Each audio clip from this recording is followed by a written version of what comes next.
কিছু কিছু জিনিস আছে এগুলো হলো খুব স্ট্রং, যেগুলো হলো যে আমাদের এই টুলস গুলো নাই। যেমন হলো যে তার জিয়া হলো যত প্রকৃতির হলো এখন জিয়া আর জুবাইর, এই দুজন হলো তার যত প্রকৃতি তাদেরকে দিয়ে করায়। জিনিসটা বুঝছো? আমি এতটুকু বলবো, আর কিছু বলবো না।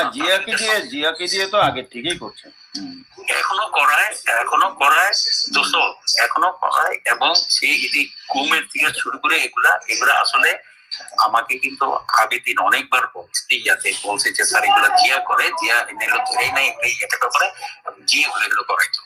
আমি জিয়াকে চেঞ্জ করার জন্য পর্যন্ত হলো প্রপোজাল নিয়ে গিয়েছিলাম একদম উপরে, না হয় নাই।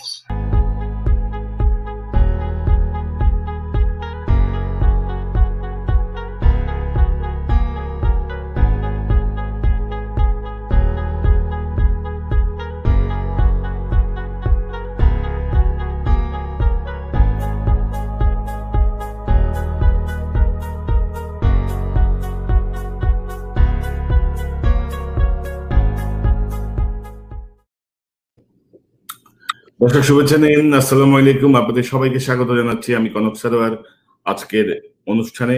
আজকে আমাদের অতিথি বাংলাদেশ সেনাবাহিনীর অবসরপ্রাপ্ত কর্নেল মোহাম্মদ শহীদ উদ্দিন খান।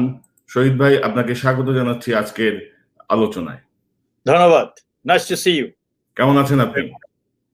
আছি, যে যুদ্ধে আছি এখনো টিকে আছি। মহান সৃষ্টিকর্তা টিকিয়ে রেখেছেন। তারেক সিদ্দিকের মতো মাফিয়ার থেকে এখনো বেঁচে আছি আর কি। Thank you. দর্শক, জনাব কর্নেল শহীদ সম্পর্কে আমি যদি আপনাদেরকে একটু বলি যে 2005 সালের 31শে মে তিনি সেনাবাহিনীতে একটি উড়ো চিঠি পাঠিয়ে তার বিরুদ্ধে কিছু অভিযোগ করা হয়, সেটিকে আমলে নিয়ে তাকে বরখাস্ত করেন এবং 2009 সালের 15ই জুলাই তিনি তার ভূতাপেক্ষা সকল সুযোগ সুবিধা সহ তিনি তার পজিশন আবার ফিরে পান এবং তিনি অবসরে চলে আসেন। তো কর্নেল শহীদ, আপনি যদি আমাকে একটু বলেন যে আপনি তো এই আওয়ামী লীগ সরকার গত 12 বছর ধরে ক্ষমতায়, এবং আওয়ামী লীগ সরকার আসার পরেই আপনার প্রতি যে ইনজাস্টিস হয়েছিল আপনি যেটি বলেছেন, সেই ইনজাস্টিসে থেকে আপনি আবার আপনার পদে ফিরে গেছেন, আপনার পদ ফিরে পেয়েছেন, আপনি নিয়মিত অবসরে এসেছেন। তো এখন কেন আপনি দেশের বাইরে? আপনাকে কেন এখন নির্বাসিত জীবনযাপন করতে হচ্ছে? Thank you. আমার যেটা বললেন আপনি যে একটা উড়ো চিঠির উপরে, জানেন আপনি আইন জানেন যে উড়ো চিঠির উপরে কোনো অ্যাকশন নেওয়া যায় না, উড়ো চিঠি খোলারই কথা না। সো দ্যাট ওয়াজ, আমি পলিটিক্যাল বলবো না, আমার যে রিসার্চ করছি সেখানে আমি আইজি ইন্টারেস্ট গ্রুপ বলবো। রাজনৈতিক দল, বাংলাদেশের রাজনীতি বা গণতন্ত্র এই আইজিসদের জন্য, ইন্টারেস্ট গ্রুপদের জন্য, কুচক্রী মহলের জন্য, যারা অতি সামান্য, এরা সব সরকারের আমলে শক্তিশালী থাকে, তাদের হস্তক্ষেপে তখন আমি সরকারি পর্যায়ে পুরস্কৃত হয়েছি। এদেরকে, দুষ্ট লোকদেরকে ধরে তাদের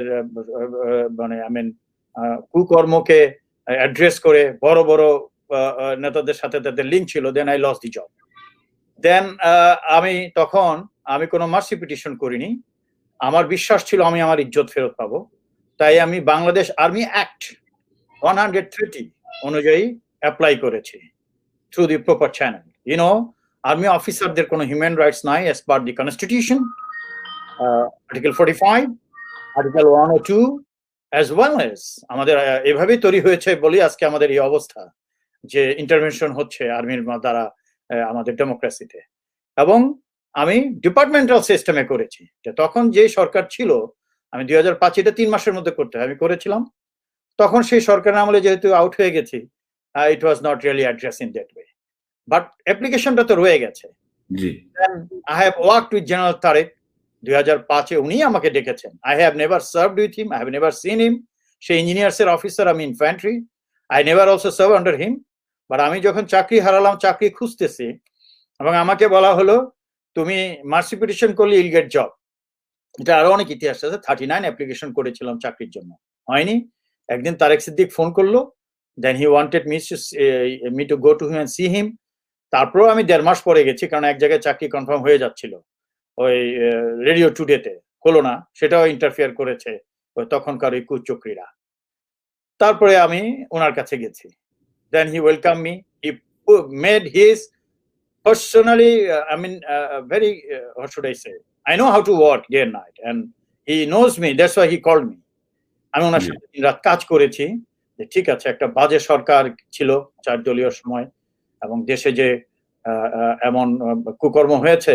so I am not from any political party. আমি ওনার সাথে কাজ করেছি, যেটা কনস্টিটিউশনে আইনগতভাবে হয়। আমি ওনার যে কমান্ড পোস্ট ছিল, অর্থাৎ আমি আর তিনি, আর উনি মিটিং টিটিং করতো, সেই মিটিং আমি যেতাম না, রিটায়ার অফিসার বা আওয়ামী লীগের নেতাদের নিয়ে, ইলেকশন নিয়ে, দিস দ্যাট। তারপর অন-11-এর সময় কাজ করেছি ওনার সাথে।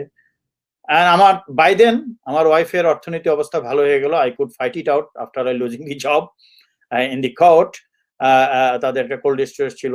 ওই অর্থনীতি দিয়ে যখন আমি ব্যবসা শুরু করলাম, তারেক সিদ্দিক, তার wife, wanted to become the one of the shareholders of the company without any investment. অর্থাৎ আপনার আপনি যখন চাকরি হারালেন, সেই সময়টায় আপনার দুর্দিনে তারেক সিদ্দিকী আপনাকে ডেকে নিয়েছিলেন তার সাথে কাজ করার জন্য, মূলত রাজনৈতিক কাজ করার জন্য। তো আমরা ইতিমধ্যে ধরুন, আমি তার কাছে অবশ্যই, আমি তো বললাম আপনাকে, আমি তার কাছে অবশ্যই কৃতজ্ঞ। তখন তো there was nobody to talk to me even. জি, আমরা দেখেছি যে ধরুন আল জাজিরায় ওনার সাথে আপনাদের যে ছবি ছাপা হয়েছে, বোঝাই যায় যে আপনাদের সাথে এক ধরনের হৃদ্যতাপূর্ণ সম্পর্ক ছিল। এবং কিন্তু পরবর্তীতে এই তারেক সিদ্দিকীর বিরুদ্ধে অভিযোগ এসেছে আপনার প্রতিষ্ঠানের কর্মচারীকে গুম করার, সাবেক সেনা কর্মকর্তাকে গুম করার এবং নির্যাতন করে মেরে ফেলার। তো সে প্রসঙ্গে আমরা যাব কর্নেল শহীদ। আমাদের কাছে যে কারণে আমি আজকে আপনাকে আমন্ত্রণ জানিয়েছি, একটা ছোট্ট জিনিস আমি শেষ করে দিই kindly, if you allow me, can I? জি প্লিজ। সেটা হলো, তো ওনার সাথে আমি কাজ করি উনি কোম্পানিতে। তো by then my wife became, এখনো আমার নামে কোনো সম্পদ নেই, সব মাই ওয়াইফের, বিকজ তার ফাদারের কোল্ড স্টোরেজ বিক্রি করে আমাদের ক্যাপিটাল হলো, বিজনেস করলাম। এবং সে, তার ওয়াইফ 50-50 হলো, আমার ওয়াইফ 50, তার ওয়াইফ 50। Okay fine. কেননা আমি তাকে প্রচন্ড রেসপেক্ট করি, বিকজ সে আমাকে একটা মিলে চাকরি দিয়েছে। আমি 120 কিলোমিটার আসা যাওয়া করতাম, সপ্তাহে 4 দিন যেতাম মিলে, 3 দিন তার সাথে কাজ করতাম, কিন্তু রাতে 7 দিনই কাজ করতাম মিল থেকে এসে, without any money, anything. And I was hopeful. তিনি আমাকে, এখনো আমি শুনেছি আমার যে অন্যান্য জেনারেল বা ফ্রেন্ডরা ফোন করে, he has respect for me, but he could not manage his wife, that is the problem. So তার ওয়াইফের পাওয়ারে আসার পরে I found some other different face that I will of course cover someday. Colonel Shahid, আমরা সে প্রসঙ্গে যাব। I had to leave the country. জি, সে প্রসঙ্গে যাব। অর্থাৎ আপনি বলতে যাচ্ছেন যে জেনারেল তারেক সিদ্দিকীর ওয়াইফের কারণে আপনাকে দেশ ত্যাগ করতে বাধ্য হতে হয়েছে। Not only his wife, Tarique Siddique যে ধরনের কাজের অফার এবং যে ধরনের কাজ করেছে, বিডিআর হত্যার ঘটনায় তার একটা কমেন্ট আমার সামনে, তারপরে আপনার there are many other factors, ওগুলো বোধহয় আমার আরো সময় আছে, I will say all these things. আমি প্রাইম মিনিস্টারকে এটাও বলেছি যে আজ তারেক সিদ্দিক কোম্পানির থেকে যে কোটি কোটি টাকা প্রফিট নিয়েছে এবং ট্যাক্স দেওয়া টাকা, তাকে জিজ্ঞাসা করুন যে সে কোনো ক্যাপিটাল ইনভেস্টমেন্ট করেছে কিনা কোম্পানিতে। আমি তো লন্ডনেই আছি। আপনি কি একটু খুব সংক্ষেপে একটু বলবেন যে বিডিআর হত্যাকাণ্ড নিয়ে কি কমেন্টস করেছিলেন Tarique Siddiqui? Not to say now, in due course of time. বলবো যে তখন 2009, this is also one of the reasons that I had to quit. তারপরে তাকে একটা সাজেস্ট করেছিলাম যে স্যার, প্রত্যেকটা সরকার ধ্বংস হয় জাস্ট করাপশনের জন্য। আমাদের আশা হয়েছে আমাদের জন্য এমন না হয়, যে করাপশন যেন না হয়, আপনি একটা সেল করেন, মনিটরিং সেল, বিনা পয়সায়। সে সেল করছে হলো উড়া চিঠি কিভাবে লেখা যায়, এই বকরচক্কর করেছে। কিন্তু রাষ্ট্রে যত মানে আমরা যেন কন্ট্রিবিউট করতে পারি, যেন সে হাসলো, তাহলে এইসব কথা বাদ দাও, তুমি জমির ব্যবসা করতেছো, জমির ব্যবসা করো। Then he also wanted me to be involved in such a business, I mean জমিরই, যেটা হলো কোনো মানে লিগাল হইতে না, শক্তি আছে দখল করো, that I have never done. আমার 2টা জমিরই ব্যবসা হয়েছে, and ওইটা করলে তো আমার দেশই থাকার কথা। এবং তাকে যখন আমি বুঝতে পারলাম এর চেহারা পাওয়ারে আসার আগে যেটা ছিল, পাওয়ারের পরে দেখতে পেলাম তো mafia, future mafia, and country will suffer more than what the country has suffered during 4 দলীয় সরকার, and that's what you are seeing. আমি প্রেডিক্ট করেছি সেটা 2009, I left the country. And আর বছরে একবার যেতাম ট্যাক্স দিতে, যেহেতু আমার কর্নেল শহীদ, আমরা ইতিমধ্যে জেনারেল তারেক সম্পর্কে অনেক কিছুই জেনেছি, যে বিষয়টি নিয়ে আমি আসছি আপনার কাছে। তো কর্নেল শহীদ, যে কারণে যে বিষয়ে আমি আপনাকে অনুরোধ করেছি আজকে আমার সাথে একটি ইন্টারভিউতে আসার জন্য, সে বিষয়ে আমরা একটু প্রবেশ করতে চাই। কারণ আমরা ইতিমধ্যেই তারেক সিদ্দিকী সম্পর্কে বিস্তারিত অনেক তথ্য জেনেছি, অনেক ইনফরমেশন আছে যেগুলো হয়তো আপনাকেও একটু সেকেন্ড নিচ্ছি। জি, আল জাজিরা বলেছে যে বিজনেস কনফ্লিক্টের কারণে আমার তারেক সিদ্দিকের সাথে সমস্যা। I am sorry, I never hanker after money. আমার এখনো প্রায় অনেক কোটি টাকা তারা আটকে রেখেছে। তারা সমঝোতা করতে চেয়েছে, আমি অন্যায় করেছে, টাকার জন্য সমঝোতা হবে না। আমি কিন্তু আইডিওলজিক্যাল কারণে, on principles, reasons of principles, I leave the country. Business conflict না। আল জাজিরা ওটা ভালো মতো they could not, I mean, reflect the fact. বিজনেসের কারণে হতেই পারে না। জি, শহীদ ভাই, যেটি বলছিলাম যে আপনাকে যে কারণে আমি আজকে আমন্ত্রণ জানিয়েছি, আমার হাতে বেশ কিছু টেলিফোন রেকর্ড আছে। আমি নিশ্চিত হয়েছি যে এক পক্ষের যার কণ্ঠ তিনি বাংলাদেশের বর্তমান সেনাপ্রধান জেনারেল আজিজ, এবং অপর কণ্ঠস্বরটি আপনার বলে মনে হচ্ছে। আপনি কি একটু কনফার্ম করবেন আমাকে? এটা কি টেলিফোনের না সামনাসামনি? Telephone conversation. আপনি কি একটু কনফার্ম যদি করেন আমাকে? আচ্ছা,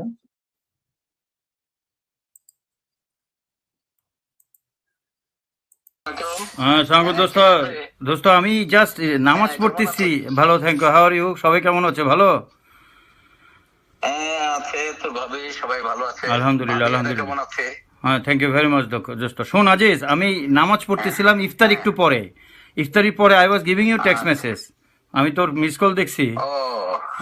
এখন ইফতারির সময় না, হ্যাঁ ওমা, তুই জানোস না আমাদের ঘর। Just call me after 2 hours এর পর কল দেখ। তো এদিকে আপনার কণ্ঠ? ইয়েস, আমার সে তো অনেকদিন আগে, এটা প্রায় আমি কথা শুরু করেছিল মনে হয় সাম লাইক এপ্রিলের 28-29 তারিখ। আর পরে I withdraw myself to talk to him any further, maybe in the first week of July maybe, but it's too long before, 3 months before, আর শুরু হয়েছে 6 months before, so I don't know how could you আপনার দুই বন্ধুর, আপনাদের এই দুই বন্ধুর অনেক কথোপকথন ইতিমধ্যে আমার হাত কাছে। আমি মনে করি যে আমরা যদি ওই কথোপকথনটা একটু চালাই এবং আপনার কাছ থেকে যদি আমরা একটা ব্যাখ্যা নেই, তাহলে বর্তমানে বাংলাদেশের রাজনীতি, বাংলাদেশের সেনাবাহিনী, সেনা প্রধানের অবস্থা, প্রধানমন্ত্রীর নিরাপত্তা বিষয়ক উপদেষ্টা তারেক সিদ্দিকী, সকল বিষয়ে সামনে চলে আসবে স্পষ্টভাবেই। তো আমি যদি কয়েকটা টেপের দিকে একটু যাই, যে টেপগুলো আমাদের হাতে আছে, যেমন ধরুন আপনি তারেক সিদ্দিকীর সঙ্গে বিজনেসের কথা বলছিলেন, আমরা সেই সংক্রান্ত একটা টেপ যদি চালাই, আপনি যদি একটু শুনেন।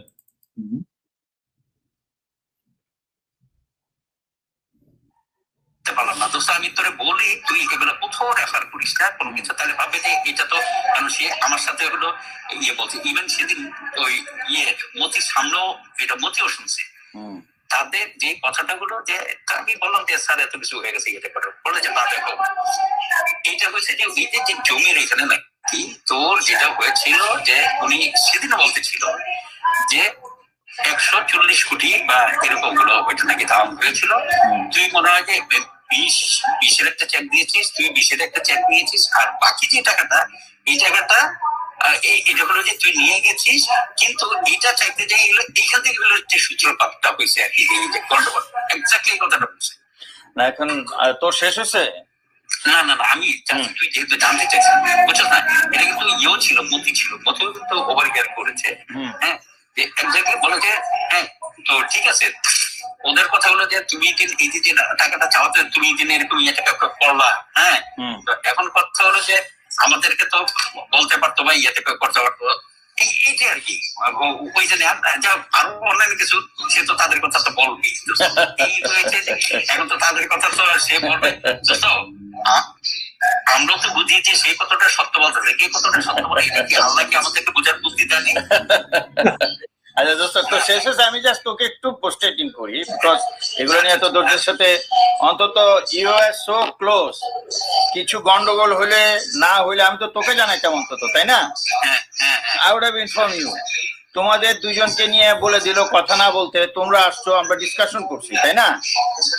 হ্যাঁ, কিন্তু এই যে টাকা পয়সা জমি বিক্রি হওয়ার, জমি টমি সব বিক্রি করছে, কিন্তু সে আমাকে কনফার্ম করার পরে আমি যে শুধু সাইন করছি। এই অন্য আওয়াজ কিসের রে?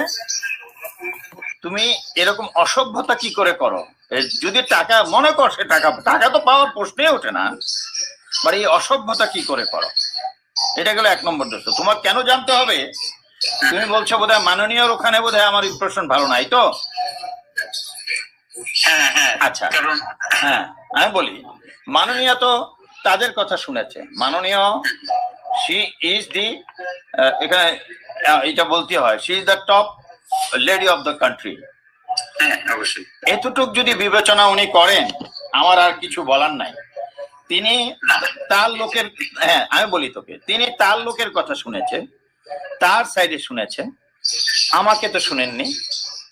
শুধু একটা উদাহরণ দিই, আমি যদি জিজ্ঞেস করি যে তাকে জিজ্ঞেস করেন কোম্পানিতে যখন সে আমাদের সাথে জয়েন করেছে, did he pay a single capital money?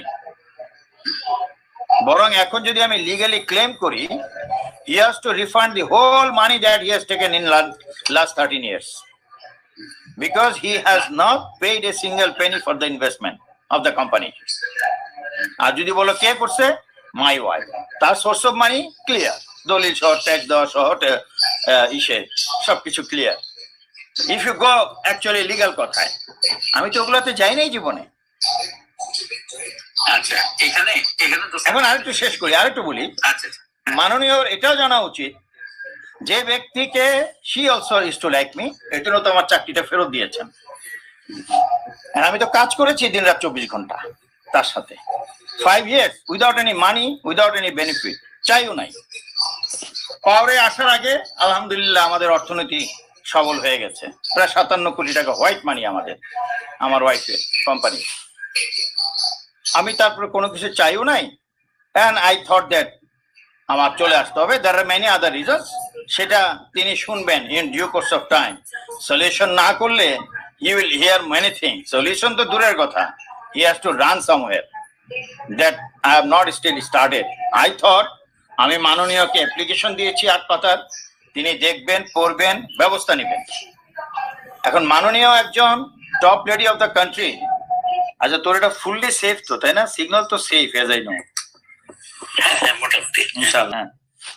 Actually এখানে যে জিনিসটা হয়েছে, ওই ইয়ের সাথে হলো, ওই বুড়িয়ার হাজবেন্ডের সাথে, বুড়ির সাথে, আমি বুঝানি কে বুড়ির সাথে এরা হয়েছে কি, কিছু জিনিস আমার কাছে হলো যে এমন কিছু এক্সপেক্ট করতেছিল, একজনকে সম্মান করা এক জিনিস দোস্ত, কিন্তু সম্মান করা এক জিনিস, কিন্তু আনএথিক্যাল কোনো কিছু যদি ইয়েটাকে করে, মানে যেটা হলো যে আমি তো এখন একটা ইনস্টিটিউশন, আমি কিন্তু ইন্ডিভিজুয়াল না, এটা তাই না? আমি তোকে ভালোবাসতে পারি, আমি ওকে রেসপেক্ট করতে পারি, আমি ওকে মানে অনেক কিছু করতে পারি, কিন্তু কথা হলো যে যখন আমি ইনস্টিটিউশনে ক্যাপাসিটিতে, তখন কিন্তু আমাকে চিন্তা করতে হবে ওভার। এমন কিছু কিছু জিনিস হলো যে রিকোয়েস্ট করেছিল, আমি ভদ্রভাবে বলে বরাবরই, মানে আমার পার্টনার পার্টি, এটাই তো। আরে আচ্ছা বুঝছি, না রে বুড়া না তো, দে থিংক দে আর ইয়াং, বুঝছ না? আচ্ছা তাহলে ইয়াং কাপল, ঠিক আছে ঠিক আছে, হ্যাঁ আচ্ছা ইয়াং কাপল এই ধরনের। আমি বলছি যে দেখেন, এইটা এভাবে সম্ভব নয়, এটাকে ঘুরে এতে করে হয়েছে কি, এরা যে মনে করলো সেটা আমি জানি না, বুঝছিস? তারপরে তোর কিছু কিছু জিনিস, অন্যান্য বিষয় আছে যেগুলো নিয়ে আমি তো দোস্ত হলো যে এখন ওই যে সিদ্দিককে দিয়েছে, তারা হলো যে ছুটে হলো যে ইয়েটা করাতে, কন্ট্রাক্ট কিছু ইয়ে নিতে এগুলাতে। আমি যখন আসছি আমি বলছি যে না, একজনকে কেন দিবা তোমরা, একজনকে হাজার কোটি টাকা দিবা, কেউ পাবেন, এগুলো হবে না, ডিস্ট্রিবিউট করে দিতে হবে। এক কাজ হলে একজনকে কেন দিবা, 1000 কোটি টাকার কাজ আছে, তুমি হলো এটা 10 জনকে তো বিজেপিতে থাকতে, আকবরের দিয়ে পুরো গুলোতে এক সেকশন ফাউন্ডেশন লাগিয়ে রাখছিল, পাশে কিছু এস্টাবলিশ করছে স্যার। আমি যদি করতাম তাহলে কি পারতো না স্যার? এগুলো তো কিছু ইয়েতে করেন স্যার। হ্যাঁ, এই ধরনের যদি আপনি যদি এখন যদি বলেন যে আমার ওই যে বাইসের একটা কাজ দিয়েছে, ওরা একটা কাজ দিয়েছে, এরা একটা কাজ দিয়েছে, এগুলো যদি ইয়েতে হয় তাহলে তো স্যার সবাই করতেছে স্যার। আপনার আত্মীয় স্বজন আমি কাজ দিচ্ছি না স্যার। সাউন্ড কমে গেছে, আই কান্ট প্রপারলি হিয়ার। ঠিক হয়ে যাবে স্যার। এগুলো তো জানগুলোকে ছড়াচ্ছে, বলে যে না তুমি ওদের সাথে ম্যানেজ করে এই ইয়েটা করো। আমি why should I pay manage them? আমার সাথে তাতে দরকার নেই স্যার। কি হবে স্যার? আমি কি স্যার সেকেন্ড টেনিউরের জন্য কি আমি সেনাপ্রধান হবো sir? Why I should go for them? তাদের কাজ হলো টু এসিটা কমান্ড। তারা যদি না করে কি আমি কি বসে থাকবো নাকি? আমি কি তাদেরকে ক্লাস করে চলবো নাকি? বলে যে না তুমি অফিসার চাইলে এই ধরনের ইয়েতে না। আমি বলে যে এটা কি তারা কি সিন্ডিকেট বানাবে নাকি ওখানে? আমার এখানে আছে হলো ভালো অফিসার আছে, মধ্যম শ্রেণীর অফিসার আছে, নিম্ন শ্রেণীর অফিসার আছে। তাদেরকে ওগুলো সে দিতে হবে না। আমি এই অফিসার থেকে কি কি করবো? তারপরে গুলো যে এই করে সে অনেক আমি ইয়েটাকে বসে। তোকে আমি দোস্ত একটা সাজেস্ট করি, এরা হলো এমন মাফিয়া, তুমি যদি চ্যালেঞ্জ করে কথা বলো তারা কিন্তু কাহিনী বানাবে। এই জাস্ট সফটলি কি বলবে যে স্যার আপনি, আমি তো আপনাকেও বলেছি to solve the problem with Shahid, তো আপনি স্যার তো কিছু করেননি, তুই চ্যালেঞ্জ করিস না, আমি তোকে শুধু ফোন নাও এটা বলতে পারি। Do not challenge with. আমি জানি আসলে আমার একটু মেজাজ খারাপ হয়ে গেছে। মেজাজ খারাপ করিস না এখন, আমি রাষ্ট্রের স্বার্থে, 18 কোটি মানুষের স্বার্থে এ হলো কথা। তো শহীদ,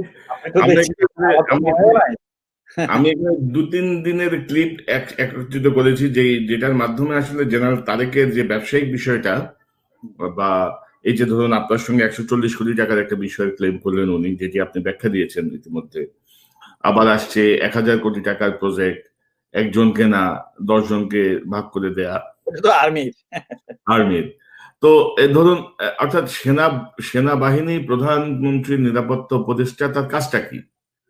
এবং আপনি যদি কথাবার্তা যদি আপনার সঙ্গে আপনার বন্ধুও কিন্তু বেকায়দায় আছে মনে হচ্ছে, জেনারেল আজিজও যে খুব মানে স্বস্তির অবস্থায় আছে তা কিন্তু মনে হচ্ছে না ওনার কথাবার্তা। আপনি যদি একটু সংক্ষেপে যদি একটু বলেন। আমি ওর সাথে কথা বলতে বলতে আমি বুঝতে পেরেছি maybe that he wanted some support from me, maybe that there may be 4 or 5 reasons that he has. সে 4-5 দিন ধরে চেষ্টা করেছে আমার আরেকটা কোর্সমেটের মাধ্যমে to talk to me. I did not want, but শেষ পর্যন্ত সে টেক্সট মেসেজ করেছে, আমি কথা বললাম। আমি যেটা কয়েকটা বিষয় বুঝতে পেরেছি, একটা হলো তারেক সিদ্দিক এমনকি একটা সে আমাকে রেফার করেছে, মানে প্রধানমন্ত্রীও বলেছে তাকে যে সলভ দি প্রবলেম, শহীদ কথাবার্তা এগুলো বন্ধ করতে পারো, 1 নম্বর। 2 নম্বর হলো তারেক সিদ্দিক আমাকে যখন এখান থেকে ধরে নিতে পারলো না, হত্যাও করতে পারলো না, এগুলো তো number 1 killer this Tarek Siddique family, because তারা স্বাধীনতা যুদ্ধের সময় 3টা তরতাজা ভাই ছিল ঢাকাতে, লুটপাট করেছে, মানুষ হত্যা করেছে, যেভাবে আমার বাসা লুটপাট করেছে, আমি থাকলে আমি হত্যাও হতাম, হলি হার্টিজানের মতো একটা নাটক হতো। মাই পয়েন্ট ইজ এই তারেক সিদ্দিক মাফিয়া, যাকে আমি বুঝতে পারিনি পাওয়ারে আসার আগে, সে তাকে হয়তো লাগিয়েছে যে তুমি, আমি তো ইমরান এবং অন্যদের মাধ্যমে চেষ্টা করেছি, হয়নি, you try to bring him down and কথাবার্তা না বলে, maybe this is one of the reasons. তারপর আরেকটা রিজন হতে পারে যে আজিজ, কেননা আপনাকে বুঝতে হবে কাউন্টার ইন্টেলিজেন্স বলতে একটা কথা আছে, চাণক্যের বইয়ের মধ্যেও আছে, এটা 2000-3000 বছর আগে এগুলো প্র্যাকটিস করা হয়েছে, যে নিজেরা একসাথেই আছে, কিন্তু ওই যে রোশনের সামথিং একসাথে, আই ডোন্ট আটার দেয়ার দ্যাট এরা একসাথেই আছে, নিজেদের মধ্যে একটু ঝগড়া দেখিয়ে আমাকে দিয়ে এমন কিছু বলাতে চেয়েছিল যে আমি বলবো ওকে দোস্ত, you are my friend, you go for, এত তোকে অত্যাচার করতেছে, you go for coup and all this things. ওইটা রেকর্ড নিয়ে হয়তো ব্রিটিশ গভর্নমেন্টকে বলতে হয়, হালার একে তো ধরে নিতে পারেনি, এই যে সে কু করার চেষ্টা করছে। আমার বিরুদ্ধে তো পত্রিকায়ও লিখেছে, আমি তার বিরুদ্ধে কেন বলেছি, একটা পত্রিকায় কি জানি নাম ওইটা, Ghana something, Ghana news something, ওখানে লিখেছে আমি নাকি 4টা lieutenant general, DGFI, retired lieutenant জেনারেলকে নিয়ে একটা কুর চেষ্টা করছি। আরে ভাই, আমি তো রিসার্চই করেছি to strengthen the democracy and so that no military intervention. Military আমি বলবো না, মিলিটারি তো ইন্টারভেনশন করে না, কতগুলা টপ লেভেলের 2-4 জন ওভার অ্যাম্বিশিয়াস মিলিটারি অফিসাররা করে। সেটাকে আমি বলবো আইজিস ইন্টারভেনশন টু ডেমোক্রেসি, যেটা হয়ে আসছে 49 বছর ধরে। So I would talk like this. আমি 3-4টা ফ্যাক্টর চিন্তা করেছি, বাট আমি এটা বলেছি I want peace but has to be judiciously done, because ওই সংক্রান্ত তথ্য আছে আমার কাছে, আপনার সঙ্গে যে আপোষ করার চেষ্টা হয়েছে সেটি আছে। আমি জানতে চাচ্ছি প্রধানমন্ত্রী নিরাপত্তা উপদেষ্টার কাজটা কি? এর কোনো কাজই নাই, এটা খামাখা একটা পোস্ট সৃষ্টি করা। আমাদের প্রধানমন্ত্রীরা তো মনে করে রাজার রাজা পাওয়ারে যাওয়ার পরে। আপনাকে গণতন্ত্রের, আমি sorry I am taking one single point. আপনি জাপানি প্রাইম মিনিস্টার কি বলেছে শুনেছেন? গণতন্ত্র বুঝতে পিএইচডি করার দরকার নাই বা ডেফিনেশনের এত দরকার নাই। লাস্ট তিনি কি বলেছেন, তাকে জিজ্ঞেস করা হলো যে আবে, হ্যাঁ, ওনাকে বললো যে হয় আর রিটায়ারিং, আপনি তো আরো বোধহয় আরেক টার্মে আসবেন, 2 টার্ম প্রাইম মিনিস্টার হয়েছেন জাপানে, is a very rare and you are very popular, why are you leaving? His reply was that my health condition does not permit to obey the order of the people. Can you imagine? এটার মধ্যে কি শক্তি আছে? জনগণের দেশ তো, আমাদের দেশ তো ভিআইপির দেশ। They don't bother for the people. আগে তো তবু একটু বক্কর চক্কর ইলেকশন হতো, এখন তো তাও হয় না। You understand? এই জন্য Sheikh Hasina prime minister, whatever you say, অবৈধ বৈধ আই ডোন্ট নো, জনগণ কেন নামছে না আমি জানি না, জনগণ মেনে নিয়েছে কিনা তাও জানি না। শুধু আমি এটা বুঝি, আমার যতটুকু জ্ঞান আমার হয়েছে, যে রিসার্চ করলাম 8.5 বছর, যে তিনি যাকে ইচ্ছা তাকে বানাতে পারে, because they are the king. Constitution তাদেরকে কিং বানিয়ে দিয়েছে। হ্যাঁ, সো যেমন 74-এ যে 4th অ্যামেন্ডমেন্ট, এই 4th অ্যামেন্ডমেন্ট প্রেসিডেন্সিয়াল সিস্টেম শুরু করছে তার বাবা Zia Rahman, followed the same thing presidential system. Ershad followed the same thing presidential system. তারপর 91 এর পরে পার্লামেন্টারি সিস্টেম করেছে, বাট প্রাইম মিনিস্টারের পাওয়ার আরো বেড়ে গিয়েছে প্রেসিডেন্সিয়াল সিস্টেমের চেয়ে বেশি। অতএব তিনি যাকে ইচ্ছা তাকে অ্যাডভাইজার বানান, তার কাজ হলো প্রধানমন্ত্রীর নিরাপত্তা উপদেষ্টা। He is not a defence minister. Why should he talk to the chiefs? আমি দেখেছি তার বাসায় সব চিফ গুলো ফলিন হয়। এটা কি ধরনের কথা? That make him defense minister. জি, আমি আপনাকে আরেকটা ক্লিপ শোনাচ্ছি। এই ক্লিপটি অত্যন্ত গুরুত্বপূর্ণ ক্লিপ। আপনি যদি শোনেন তাহলে আপনি বুঝতে পারবেন যে কি ভয়ঙ্কর অবস্থা যাচ্ছে। তাই নাকি? ইরে ভাই, আমার তো সব মনেও নেই। somehow they came to know, এবং আবিদিন এসে আমাকে যেটা বললো যে স্যার রেসপন্স খুব পজিটিভ একটা পাই নাই। তো আমি কথা বলেছি, আমি যখন ওই জোহরের বিষয়টা নিয়ে ওখানে কথা বলতে চাই, ওইখানে কিন্তু তোর অবস্থানটা ভালো না, তোর সম্পর্কে ইমপ্রেশনটা ভালো না, আমি আর এটা নিয়ে ডিটেলস কথা বলতে চাই না। বুঝছো? হ্যাঁ, আমি যে আমাকে তো কথা বলতে হবে নট অ্যাজ পোস্টম্যান, বাট একটা নিরপেক্ষ হিসাবে, এখানে সেনার প্রধান হিসাবে। আমি কিন্তু ওই জিনিসটা, ওই কথাটা বলেছি, কিন্তু আমি কিন্তু না খুব একটা মানে ভালো তোর ব্যাপারে ভালো ইমপ্রেশন পাইনি এখান থেকে। তো সেই জন্য ওদিক থেকে হলো যে ইউ আন্ডারস্ট্যান্ড। হ্যাঁ, এখন ও এইখানে হচ্ছে কি, এগুলো সবাই জানে সে কি করতেছে না করতেছে, ওয়াইফ কি করতেছে না, সবাই জানে। কিন্তু তারপরও কেবল ওই যে আমি যেগুলো ইয়েটা জানাইছি তোরে, এটা সবাই তার প্রতি কিন্তু একদম আনুগত, এবং তারা ভাবে যে সে যদি বিগড়ে যায় কেউ থাকতে পারবে না, এরকম একটা এটা ইস্টাবলিশড হয়ে গেছে। এখন করার কিছু নাই। এটাই হলো যে এটাকে নিয়ে ইয়াতে এটা মানে এটা মাথায় রাখতে হবে। এটা হলো যে আরেকটা কিছু, ঠিক আছে? তো এখন যে জিনিসটা হলো, ধর এই যে তার হলো কিছু কিছু জিনিস আছে, এগুলো হলো খুব স্ট্রং, যেগুলো হলো যে আমাদের এই টুলস গুলো নাই। যেমন হলো যে তার জিয়া হলো যত প্রকৃতির হলো, এখন জিয়া আর হলো সুবাইল, এই দুজন হলো তার যত প্রকৃতি তাদেরকে দিয়ে করায়। জিনিসটা বুঝছো? আমি এতটুকু বলবো, আর কিছু বলবো না। জিয়াকে দিয়ে তো আগের থেকেই করছে, এখনো করায় দোষ, এখনো করায়। এবং সেই ঘুমের থেকে শুরু করে এগুলা আসলে আমাকে কিন্তু আবেদিন অনেকবার বলছে যে স্যার এগুলো জিয়া করে, জিয়া ধরেই নাই এটা ব্যাপারে, জিয়া হলে এগুলো করাইতো। আমি জিয়াকে চেঞ্জ করার জন্য পর্যন্ত হলো প্রপোজাল নিয়ে গিয়েছিলাম একদম উপরে, না হয় নাই। বুঝছো? ওরা চেঞ্জ করে। তো এখন চাইলেই সবকিছু পারা যায় না। এনটিএমসিটা কি? এনটিএমসি না কি জানি, এটা কি? National telecommunication monitoring cell. ওইটা হলো যত জনের এই যে তোদের মানে যত হলো যে হোয়াটসঅ্যাপ, ভাইবার, তারপর যত ইন্টারসেপশন আছে সরকারের বিরুদ্ধে কারা প্রপাগেশন করে না করে এগুলাকে মনিটরিং করা, এগুলা ব্লক করা, এগুলা যা কিছু এগুলো সব করে এনটিএমসি। এই অর্গানাইজেশনটা কার আন্ডারে? এটা হলো হোম মিনিস্টারের আন্ডারে, কিন্তু হোম মিনিস্টারের আন্ডারে বলে এখন হলো যে এটা হলো একদম ডাইরেক্টলি হলো জিটি কন্ট্রোল করে, একদম বলতে পারে 100%।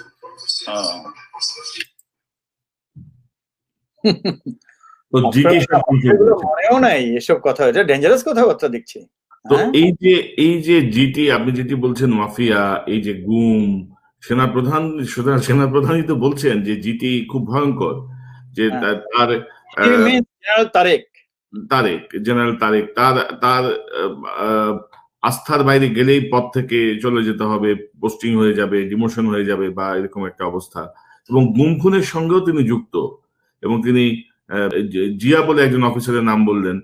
এবং সেনাবাহিনীর সেনা প্রধান কতটুকু অসহায় যে তিনি একজন অফিসারকে সরাতে পারছেন না তার মতো একটা জায়গা থেকে।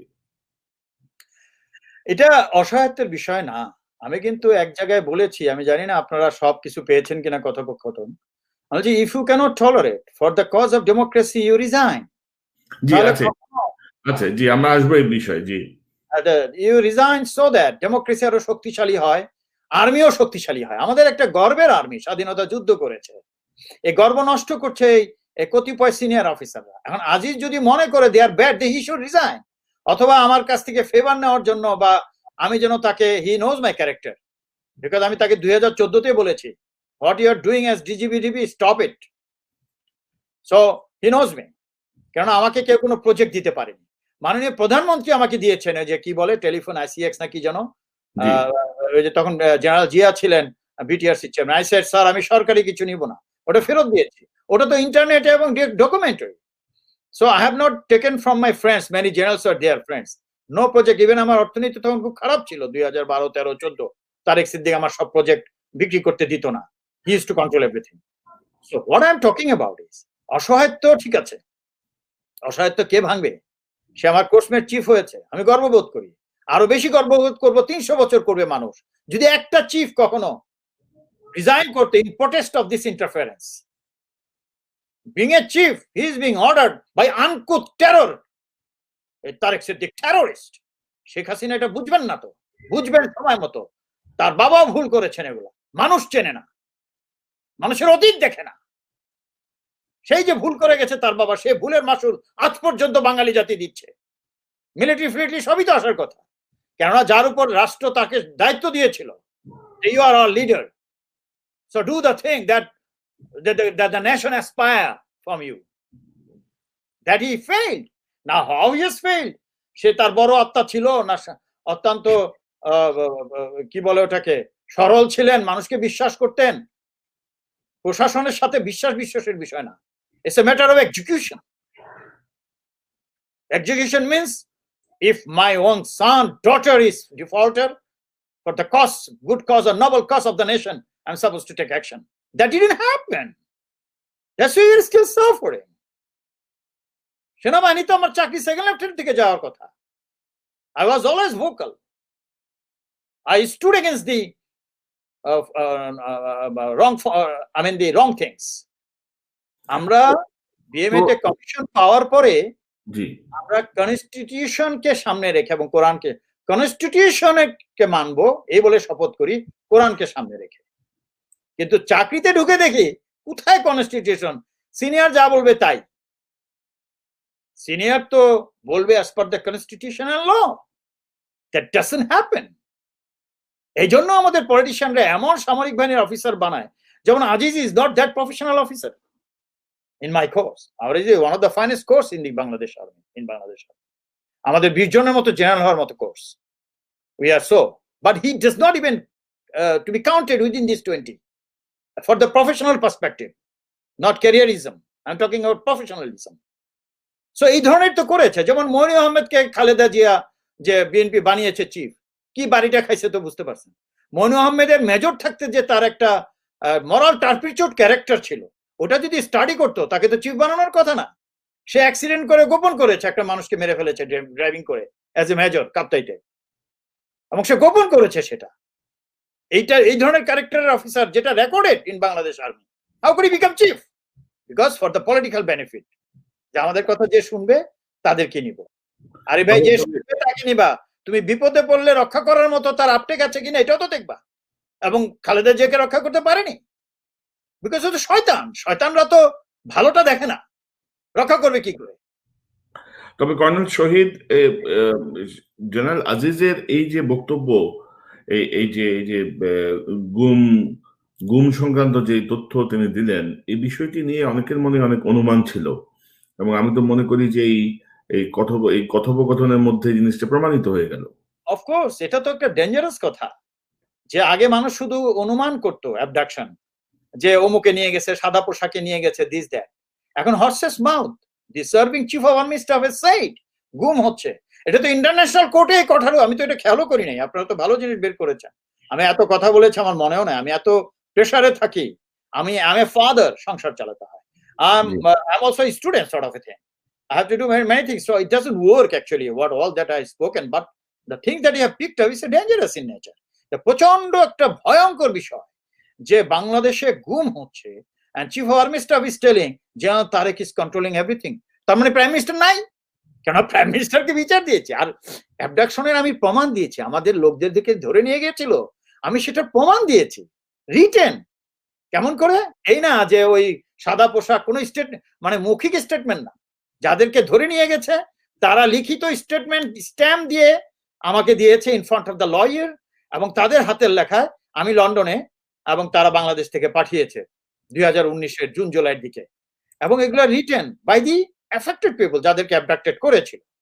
পরে তাদেরকে আবার পরবর্তীতে করে তার মধ্যে একজনকে মেরে ফেলেছে, ক্যাপ্টেন জহুর, আজকে প্রায় 2 বছর হয়ে গেছে। তার ছেলে আর্মিতে মেজর, বাবার বিচার পাচ্ছে না, আর সেও আর্মির একজন নাম করা ইনস্ট্রাক্টর ছিল, very respectable man, he is my general manager.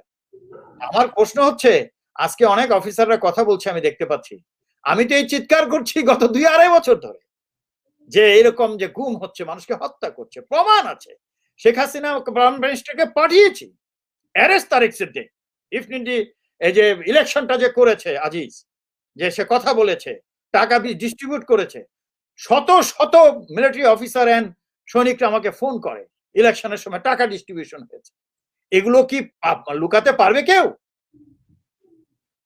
আমরা তো অসৎ করেছি, 111 এরকম কিছু অফিসারকে অসৎ করেছে। সাধারণত মিলিটারি অফিসাররা নেভার ডিসঅনেস্ট, অফিসার না, সৈনিকরাও। কিন্তু কতিপয় লোক টপ লেভেলে যারা থাকে, এবং তাদেরকে পলিটিশিয়ানরা জেনেই নিয়ে আসে, তার ভাই কতগুলো টেররিস্ট দেখেন, তাকে মুক্তি টুক্তি দিয়ে এই চুক্তিতে নিয়ে আসছে আমাদের ইলেকশনে আনতে হবে। রাষ্ট্র কোথায় আছে বলেন? আজিজের তো অসহায় হইতেই হবে, বিকজ চক্করে ঢুকে গেছে। চক্করে ঢুকা মানে মাফিয়ার কথা শুনতে হবে। আমি তো চক্কর বুঝেছিলাম 2009-এ, I leave the country. If you are honest, কিন্তু আপনি you are suppose to leave that চক্কর, but you got into the চক্কর। অসহায় তো হবেই, সবাই অসহায়। আপনি পুলিশের চিফ বলেন, এই যে পুলিশের কথা ধরেন, পুলিশকে দিয়ে তারেক সিদ্দিক আমার বাড়ি লুটটুট করালো। আমি পুলিশ আমি এই প্রসঙ্গে আসছি, তার আগে আমরা তারেক সিদ্দিকের প্রসঙ্গটা একটু শেষ করি। কর্নেল শহীদ, যে আপনার সঙ্গে আপোষ করার জন্য নানা ধরনের উদ্যোগের কথা বিভিন্ন, অর্থাৎ অ্যাকচুয়ালি এত টেলিফোনের যে টেপ, আমাকে একটা আলাদা একটা হার্ড ডিস্ক নিতে হয়েছে এগুলো সব সংরক্ষণের জন্য। তো এবং এগুলো অডিও শোনা, একটার সঙ্গে একটা রিলেট করা, মানে একটি জটিল অবস্থার মধ্যে দিয়ে কাটাচ্ছি আমি গত বেশ কিছুদিন। তো আমরা আরেকটা টেপ যদি একটু শুনি, যেটাতে আপনার সঙ্গে আপোষের বিষয়টা উঠে এসছে বারবার, কিন্তু কেউ আপনার দায়িত্ব নিচ্ছে না। আমি আরেকটা 1 সেকেন্ড বলি before you start the tape. জি বলেন। আমাকে অনেকে লিখে ফেসবুকে উত্তর দেয় বা অন্যান্য ভাবে ফোন টোন করে গালিগালাজও করে, ডাজন্ট ম্যাটার। হত্যাই করতে যাকে চাচ্ছে করেছে, চেষ্টা করেছে, তো পারেনি, এখন সমঝোতা করছে। Because people listens to me now, both at home and abroad. তো অনেকে লিখেছে, বিদেশে বসে দেশের দুর্নাম করছেন, এই রাষ্ট্র অত ভালো চলছে, দেশের প্রতি ভালোবাসা নাই। আরে ভাই, আমার মতো একটা কর্নেলের নামকে লিখেছে আমি তালেবান, তালেবানকে টাকা দিই, আমি জামাতকে কি বলে ওটাকে, জামাতি টেরোরিস্টদের টাকা দিই, এবং সানডে টাইমস 150 বছরের পুরোনো পত্রিকা লন্ডনের সানডে টাইমস ছাপিয়েছে। আপনার ভালো লাগছে এটা? বাংলাদেশ সেনাবাহিনীর এক কর্নেল যাকে প্রধানমন্ত্রী শেখ হাসিনা সম্মান ফেরত দিয়েছে, কোর্ট মার্শাল ক্যান্সেল করেছে, যা পৃথিবীর ইতিহাসে নাই। আর আমার কোর্ট মার্শালে আছে যে সততার ক্ষেত্রে এই অফিসারের কোনো সন্দেহ নাই। I am that officer. সেই অফিসারকে টেররিস্ট বানিয়েছে। আপনার গায়ে লাগে না? এতে দেশের দুর্নাম হয় না? আপনারা যারা এইসব কথা বলেন, আমি দেশের দুর্নাম করছি না, আমি প্রমাণ সহ ঘটনাগুলো জানাচ্ছি দেশবাসীকে। জেগে উঠুন, নাহলে দেশ ধ্বংস হয়ে যাবে। জেগে উঠুন। আর আমি কিছুদিনের মধ্যেই আমার কিছু কনস্টিটিউশনাল প্রভিশনস দিব, মানে আমি প্রোগ্রাম দিব। জেগে উঠতে হবে, নাহলে ধ্বংস হয়ে যাবেন সবাই। ধর্ষণ হবে, বিচার হবে না। হত্যা হবে, বিচার হবে না। টাকা লুট হবে, কিছু করতে পারবেন না। Do not save your skin. আমি 2004-এ চাকরি হারিয়েছি প্রতিবাদ করে, দেশেই ছিলাম। হত্যা করার চেষ্টা করেছে, গুলি করেছে, হয়তো লাগেনি, আল্লাহ রক্ষা করেছেন। আমার গাড়ি ধ্বংস করে দিয়েছে, দেখলে মানুষ মনে করবে the man has died inside. এখন বিদেশে বসে আমি কথা বলছি না, আমি বাংলাদেশেই থাকতাম, কিন্তু আমি বিদেশে থাকা অবস্থায় সে লুটপাট করে আমার নাম ইন্টারপোলে দিয়েছে। অর্থাৎ আমি যেন এয়ারপোর্টে যেতে না পারি, আই উইল বি অ্যারেস্টেড দিয়ে ইন্টারপোলে দিয়ে দিয়েছে 5 বছর জেল একটা জমি নিয়ে। সেই জমি ঢাকা সিটিতেই নাই, জমিই নাই, আমি নাকি জমি দখল করছি, 5 বছর জেল দিচ্ছে। এই হলো কোর্ট। কোর্টের দেখছেন না, এক হারামজাদা মারা গেছে, এই যে মাহবুবী আলম। ধ্বংস হয়ে গেছে সবকিছু, কিন্তু আল্লাহর বিচার তো আছে। জি কর্নেল শহীদ, আমরা একটু এই টেপটা যাই, এই টেপটা একটু শুনি, আমরা আলোচনা করবো আবার।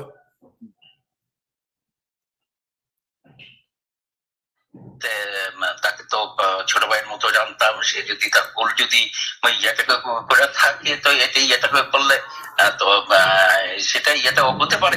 হ্যাঁ, এরকম করেছি, কিন্তু যে আমরা যে এরকম ভাবে নাই, কারণ কথা হলো যে সে যদি মানে সরি ফিল না করে, বা ফর একটা জিনিস আমি এক্স্যাক্টলি সরি ফিল ওইরকম ভাবে না, যে সে যদি এটা না করে, হ্যাঁ, এবং তারও এখান থেকে যদি ওই ধরনের যদি কোনো না দেখা যায়, তো why should go for it? তো এরকম একটা জিনিস না। মানে কতদিন আগে তারেক স্যারের সাথে কথা বলছিস? এটা দোস্ত নট লেস দেন হলো 8-9 মান্থস, অনেক আগে, তারও অনেক আগে দোস্ত। এটা এরকম আগে, আমি বলতেছি এটা অনেক আগের কথা, কি বুঝছিস না? আচ্ছা, তোকে এখানে একটু ড্রপ দেওয়াই, এর মধ্যে অনেক টেক্সট মেসেজ আসতো, মনে কর after they have tried to take me out, এমনকি ডিজি আচ্ছা এটা এনএসএ করলি কেমনে বুঝলাম না। সৈনিক টাইপ একটা ব্রিগেডিয়ার, ওই যে মেজর জেনারেল হলো, যে সে এখানে পিয়নের কাজ করতো। যাই হোক, আমি তার মতো সব ভালো মতো কথাও বলিনি।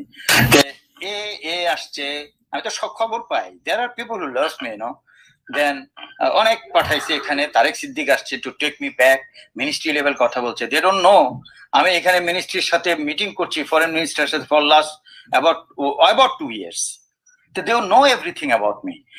এইসব দেশে দোস্ত 1 ঘন্টা থাকা যায়, কোনো টেরোরিস্ট বা মানি লন্ডারার তুই 1000 টাকা রাখলে তোর হিসাব নেই। এগুলো তো যাই হোক।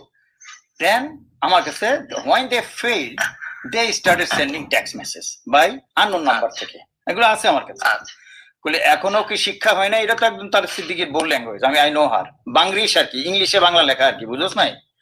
এখনো শিক্ষা হয় নাই, হবে কোত্থেকে? ব্যাকগ্রাউন্ড থাকতে হবে না? তা যা হইছে কসু হইছে, she uses this word I know, কসু হইছে।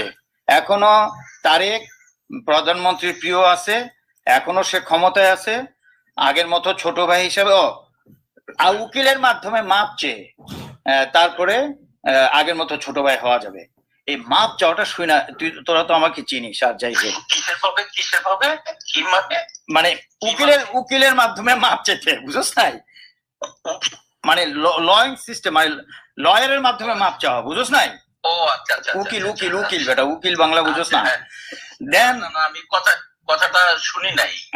আমি সারপ্রাইজড হয়ে গেছি। ক্রাইম করলো তারা, আর আমি বলে মাপ চামু। ভাই এইটা শুনে আমি শুধু লিখলাম, Allah will decide, I don't know who are you, but it seems that you are Shahin Siddique. আর কি জানি লিখছে মনে নেই, আরো অনেক আগের কথা, 5-6 মাস আগের কথা। তখন আমি একটা তসবিহ পাঠাইছি, আমি 15টা কোরআনের বিভিন্ন অংশ থেকে নিয়ে, যে তসবিহ পড়ুন, আল্লাহ যদি আপনাদের মাফ করেন আপনারা যা কাজ করেছেন। তো আমার মাপ চাওয়ার কোনো প্রশ্ন ওঠে না। তখন এদিকে মাহওয়াজার খান একদিন ফোন করছে শামসের মেয়ের বিয়ের বাসার থেকে, বুঝছো?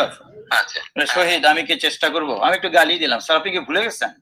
আপনি 2005-এ আমারে বলছিলেন না মার্সি পিটিশন করো, মার্সি পিটিশন করে তুমি অন্তত 70-80 লক্ষ টাকা পাবা, র্যাঙ্কটা পাবা, অন্তত you can write the rank, চাকরিও পাবা। তখন আমি তাকে বলেছিলাম স্যার মার্সি চাবো আল্লাহর কাছে, না তোমার এগুলো দেখে তো কষ্ট লাগে। আমরা লাগুক স্যার, মরে যাব, মাপ আমি চাবো না। তুমি কি মনে করো তুমি এটা ফেরত পাবা, এই ইজ্জত? হ্যাঁ, এটা পৃথিবীতে হয়েছে? This was the language. Then I say, ও এটাও বলছে যে আওয়ামী লীগ সরি কি নাম জামাত বিএনপি এমন জেকে বসছে এরা 50 বছরও ক্ষমতার থেকে যাবে না, তাহলে তুমি কেমনে পাবা? আমরা স্যার সেটা আল্লাহ জানে। তারপরে যখন জামাত বিএনপি 6 মাসের মাথায় চলে গেল, দেখলে স্যার আপনারা তো মসজিদে যে নামাজ পড়েন, আমি কারো দেখায় নামাজ পড়ি না। You must have trust on Allah. এই একই কথা মনে করাই দিলাম যে স্যার অন্যায় করেছে তারা। আমি তাকে ওই 2005-এর কথা মনে হয়, আমি কি মাপ চাই? আমার মনে হয় না, আমার বুদ্ধি হওয়ার পরে আমি কখনো মা বাবার কাছে মাপ চাইছি। আমি সে অন্যায় করি না। এই একটা ট্রাই। এর মধ্যে আরো কত টেক্সট মেসেজ আসছে, এখানে আওয়ামী লীগের নেতারা যে উনি এখানে আসছে মিটমাট করে ফেলেন না কেন, দিস দ্যাট। আমি বলেছি I am ready for peace, but the things have to come from them because they have committed crime, not me. এখন তারা শান্তি চায় না আমার আরো গত্তায় ঢুকাবে, আমি কি করে জানবো? তাই না? আমার পক্ষ থেকে তো কিছু নাই। তা তোর যদি মনে থাকে ফার্স্ট ক্রাইমটা করার পরে, ওই যে 5 এপ্রিলে করার পরে 7 মাস দোস্ত বসেছিলাম না? তোরা চেষ্টা করছিস, শামস চেষ্টা করছে 7 মাস, যাতে মানুষ আমার বেমান না করে যে তারেক সিদ্দিক আমার বিপদের সাথে একসাথে ছিলাম আমরা, আমার যেন কেউ বেমান না বলে। আমি তো কোনো কাস্টম নিয়ে নেই। মাননীয় প্রধানমন্ত্রী আমার সম্মান ফিরিয়ে দিয়েছেন, সেই সম্মান রক্ষার্থে আমি কোনো সরকারি, আমি তোদের কাছ থেকে কোনো প্রজেক্ট নেই নেই প্রবলেমে পড়ে। আমি সম্মান রক্ষার জন্য চলে আসছি। যখন তারেক সিদ্দিককে বুঝছি যে সে তো মানে অন্যান্য জমি জমা দখলের কথা বলে, then I left the country. বিশেষ করে শাহিন সিদ্দিকের জন্য। স্টুপিড মহিলা, doesn't know how to behave. সেই পাওয়ারে আসার পর থেকে, পাওয়ারে আসার আগে কিন্তু পারলে 50 ঘন্টা কথা বলতো ফোনে, পাওয়ারে আসার পরে সে এখন তারেক সিদ্দিক যেভাবে মিথ্যা কথা এখন বলতেছে যে আমি টাকা চাইছিলাম এই জন্য খেপে গেছে, এটা কোনো পাগল বিশ্বাস করবে যে আমি তার সাথে খেপে গেছি? এখন বাংলাদেশের সকল শক্তি অ্যাজ ইউ সে তাকে ভয় করে, তাকে কেয়ার করে, যারা কিনা চাকরিতে আছে। আর আমি বালের বাল কোন সিভিলিয়ান, না আছে চাকরি, না আছে পোস্ট, না আছে কিছু, আমি কি করে তার সাথে খেপি? এখন ওনাকে যেটা ফিট করছে, উনি যদি এটা বিশ্বাস করে করুক না। আরে দোস্ত, আল্লাহ তাআলা আছে তো উপরে, almighty will take its on course. But উনি হ্যাঁ, আরেকটা হলো সে যে আমাকে যেতে বলছে, তো আমি I have told you I am not a fool যে আমি যাব। হ্যাঁ, যেটা বলছিস আই এগ্রি উইথ ইউ। আর এটা নিয়ে আলোচনা আসলে অন্য কিছুটা আর আমি উত্তরটা পাইলাম না, যেটা হলো যে ইমরান যেটা বললো যে দোস্ত সরি বললো, ইয়েটা গেলো পরে যদি ও যদি বলতে হয়তো দেখা গেলো যে ঠিক আছে আমিও চলে আসলে নিয়ে আসলাম, কিছুদিন পরে এলো হি ইজ ইন ট্রাবল, তখন কি হবে? হ্যাঁ, দেশে যদি আমি বলি যে দোস্ত এইটার তো হলো যে নিশ্চয়তা তো আমি দিতে পারবো না, আমি এটা তো আমি এটা আমিও দিতে পারবো না, আই ক্যানট আস্ক হিম। হ্যাঁ, তখন হলে আপনার বলে যে দোস্ত তাহলে মাফ করে দে, আমি কিন্তু আমি সেই ইয়াতে রয়েছি, আমাকে আমিও ইয়াও হতে চাই না, তোরও হলো ট্রাভেল ফলাইতে চাই না। কর্নেল শহীদ, আমরা এখানে আসলে 2-3 দিনের বিভিন্ন রকমের অডিও টেপ থেকে আসলে কাছাকাছি বিষয়গুলোকে একত্রিত করা এখানে। তো যে বিষয়টি এখানে লক্ষণীয় যে আপনার সঙ্গে আপোষ করার একটা উদ্যোগ নেওয়া হয়েছে বারে বারে, আমরা যেটা বুঝেছি যে সাম লেফটেন্যান্ট ইমরানকে দিয়ে, সাম মতিকে দিয়ে, সেনাপ্রধানকে দিয়ে বা টেক্সট মেসেজ পাঠিয়ে বা ভয় দেখিয়ে। কিন্তু আপনি একটা জিনিস যদি লক্ষ্য করেন, বাংলাদেশে আপনি ফিরে যাবেন বা একটা আপোষ হবে, এই দায়িত্ব কিন্তু সেনাপ্রধানও নিচ্ছেন না। যদি পরে কিছু হয় এই দায়িত্ব কিন্তু সেনাপ্রধানও নিচ্ছেন না। তাহলে সাধারণ মানুষের অবস্থা কি? এই পরিস্থিতি দেশের গুন্ডাতন্ত্র যাকে বলে, যেটা স্বাধীনতার পরপর শুরু হয়েছে। আমাদের দেশে তো গণতন্ত্র হয়নি রে ভাই, গুন্ডাতন্ত্র চলেছে। পাওয়ারে গেলে কেউ নামতে চায় না। The same thing is happening now. আর আমি অবশ্যই যে কোনো লোক, আমার বাচ্চা কাচ্চা আছে, আমার অর্থনীতি পড়ে আছে সব বাংলাদেশে, সব টাকা পয়সা। সো আমি অবশ্যই আমার এতগুলো টাকা আটকে রেখেছে আমি আমার বাড়ি ঘর সব তো লুট করে ফেলেছে, কেস টেস করেছে, terrorism and all this things. আমার বাচ্চাদের নামও ছিল কিন্তু ইন্টারপোলে, বাচ্চা 2 মেয়ে এবং আমার ওয়াইফের নাম, সেটা উঠে গেছে, বাংলাদেশ সরকার করেনি, it is done through legal system, আমার লয়ারদের মাধ্যমে পাঠিয়েছে। এটা জবাব কি দিবেন প্রাইম মিনিস্টার? আমার এক মেয়ে ব্যারিস্টার আর একটা মেয়ে double masters university of London, শিক্ষিত করেছে মেয়েদেরকে টু সার্ভ দি কান্ট্রি। আমি এই দেশে 5 বছর আগে ব্রিটিশ ভিসা নিতে পারতাম, মানে passport, I have not taken it.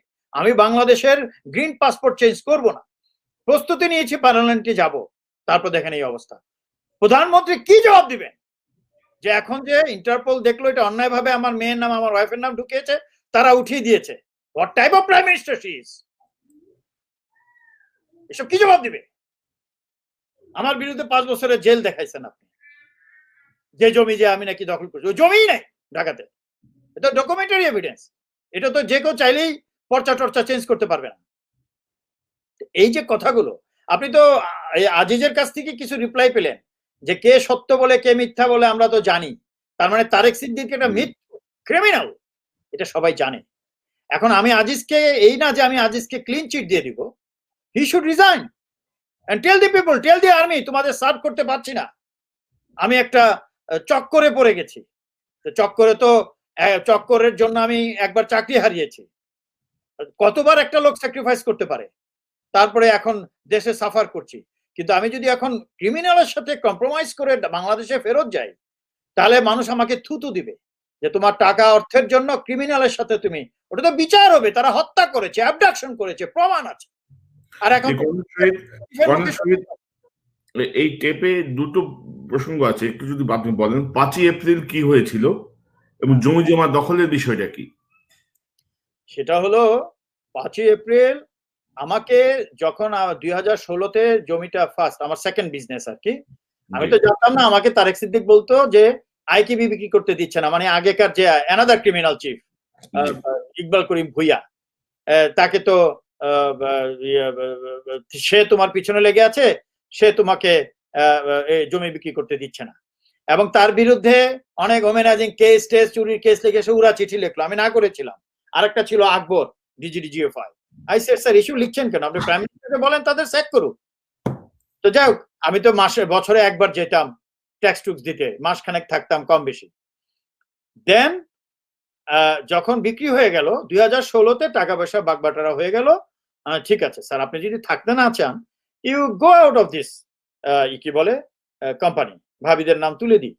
Company বন্ধ করলে স্যার আমার তো আরো কোম্পানির অনেক টাকা পয়সা খরচ করেছি, বায়না টানা করেছি, আমরা তো অ্যাকচুয়ালি ক্লিন জমি কেনার মতো টাকা থাকে না, অনেকে জমি ঢুকতে পারে না, আমরা কেস টেস 2-3 বছর ঠিক করে কম দামে কিনে বেশি দামে বিক্রি করি, this is what we do. তো স্যার আপনি বেরোয় যান কোম্পানি, তখন no, you close the company. ঠিক আছে, আপনি বলছেন, আমি ক্লোজ সিস্টেম শুরু করে দিয়েছি। হাইকোর্ট থেকে, যেটা 3-4 বছর লাগে, আমি হাইকোর্ট থেকে করলাম 2018-র ফেব্রুয়ারি মাসে মেবি। তারপরে জয়েন্ট স্টক কোম্পানির থেকে স্ট্রাক আউট করতে হয়, ডিসলভ করতে হয় নামটা, সেটা 2004-এর 5 তারিখ হলো, 2018-র 4 এপ্রিল হলো। তো এর মধ্যে আমি তারেক সিদ্দিক এবং তার ফ্যামিলির সাথে কথা বলতাম না, কেননা আমি 2017-র 25 ডিসেম্বর বাংলাদেশে গেলাম, দেখি আজিজ এবং জেনারেল নাজিমউদ্দিন, দুইজনই লেফটেন্যান্ট জেনারেল তখন, তারা আসছে, আজিজ তখনও চিফ হয়নি, অনেক রাত্রে আসছে, দোস্ত তোর কি হয়েছে, শাহিন সিদ্দিক আমাদের দুইজনকে ডাকছে। চিন্তা করেন, এক মহিলা, নট ইভেন মেট্রিক পাস মনে হয়, আনকুড bloody product, 2 lieutenant general service, তার মধ্যে একজন চিফ হবে, হয়েছে পরে। আজিজ ডেকে বলেছে শহীদ ভাই আসতেছে, তার মেয়ে ব্যারিস্টার হয়েছে, এই জন্য একটা সেলিব্রেশন পার্টি দিচ্ছে, আপনারা কি কথা বলবেন না যাবেন না? এরা কিন্তু আমার কোর্সমেট, 33 বছরের বন্ধু। তাহলে হোয়াট ওয়াজ এ রিপ্লাই? দোস্ত আমরা কি রিপ্লাই দিব? আমরা এইটাই তো অবস্থা এই দেশে, যে একটা মহিলা 2টা lieutenant general serving potential chief of Bangladesh army কি বললো, 33 বছর অফিসার বন্ধুকে ডিফেন্ড করতে পারলা না।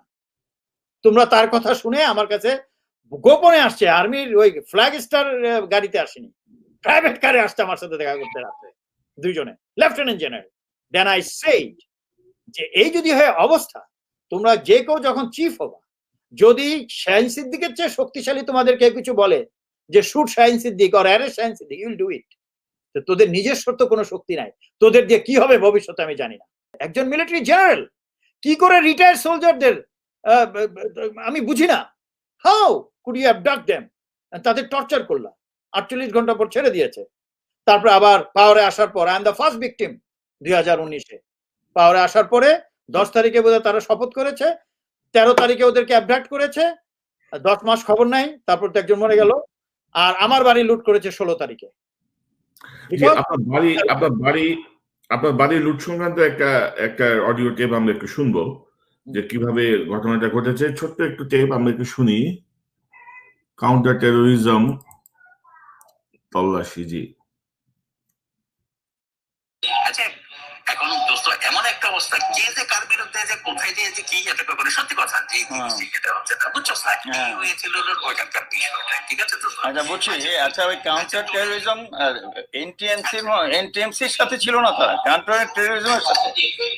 হ্যাঁ, কাউন্টার টেরোরিজম ওরা গেছিল, আর কি গেছিল সাথে দোস্ত ওইটা জানি না। আর ওই 3 জন গেছিল, আকিদুল? না না না, আচ্ছা, না না না, ওরা গেছিল না জানি না। এটা করাইছিল কাউন্টার টেরোরিজমের আছে ওই যে মনির যে ছিল এডিশনাল ডিআইজি মনির, ওদেরকে কাউন্টার টেরোরিজম। এখন কি ওই শোন দোস্ত, মনির কি ফৌজ? মনির ফৌজ না সিভিলিয়ান? না না না, পুলিশ পুলিশ পুলিশ। ও আচ্ছা আচ্ছা। না শোন, এখন কথা হলো যে উনি বলছে কাউন্টার টেরোরিজম, এখন কি এমটিএমস এর লোক গেছে না কাউন্টার টেরোরিজমের লোক গেছে, এটা তো আর দোস্ত যেহেতু ওখানে ছিলাম না, এটা তো আর বলতে পারি না।